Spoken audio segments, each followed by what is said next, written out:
So I'm an artist and a curator, and I went for, education-wise, I went for my BFA, or I was a double major for my undergrad in arts and education. And then I did my MFA at Pratt for painting and drawing. And then I did an MA in culture criticism and curation at Central St. Martin's in London. And I've been practicing as a painter for, I don't even know, a long time. And I've been practicing as a curator probably since 2007, so about 9 years. Yeah. Basically, Scott had called me to potentially curate the show here. I know Scott from New York. And yeah, so I came here and I started to do studio visits. I met with all the faculty that decided to sign up or volunteer to participate. And I visited everyone's studios, and I sort of took time to marinate on everything I'd seen back in New York and tried to make connecting threads, because the practices are so different amongst the faculty that it's difficult to come up with a cohesive show where it feels fluid. So sort of went back to New York, thought about Shapes of Curiosity, thought about how I could tie together the work conceptually via writing, and also create a visual narrative that made sense in the space. So yeah, and then as far as setting up, I wrote a curatorial statement. I picked the work, spoke with the artists by email, wrote a curatorial statement, connecting them together conceptually, all the work, then gave Scott and Jason a floor plan of which works I want and where I want them.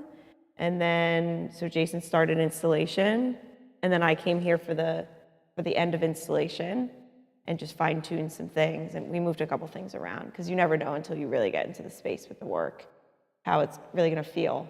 Yeah. So I was kind of nervous, because that was my first time curating, or at least starting install when I'm not in the room.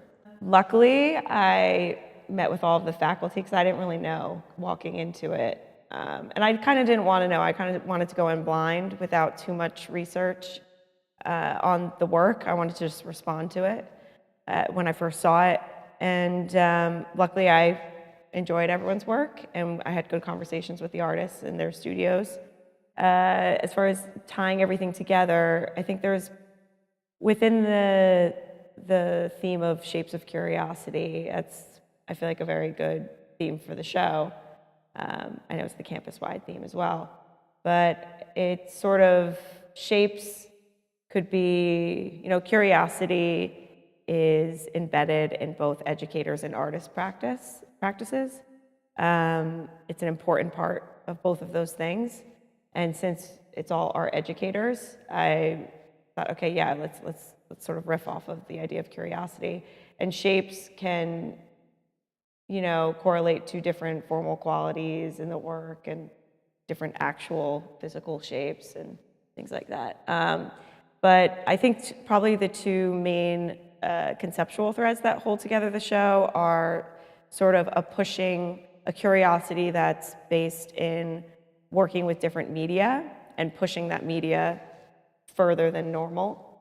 And then also a curiosity within the human experience, whether that's related to technology or questioning your own belief system, or facing negative emotions head on, things like that. Sort of those two threads, I feel like, run through the exhibition. I mean, there was a last minute switch in a piece from an installation to a smaller work. So I sort of just rejigged the floor plan a little bit, but other than that, it was pretty smooth sailing. Yeah. Yeah, right now I am working on a coffee table book for one of the archives that I run, as a painting archive for an artist named Karen Barth, who's a New York-based artist. And And I'm also thinking about putting together an exhibition dealing with or thinking about the other or otherness in reaction to the current political climate. And that will probably be in the spring. And I mean, I'm teaching, and I might do a book for the photography archive that I run too. I'm not really sure, but yeah, we'll see. I don't know.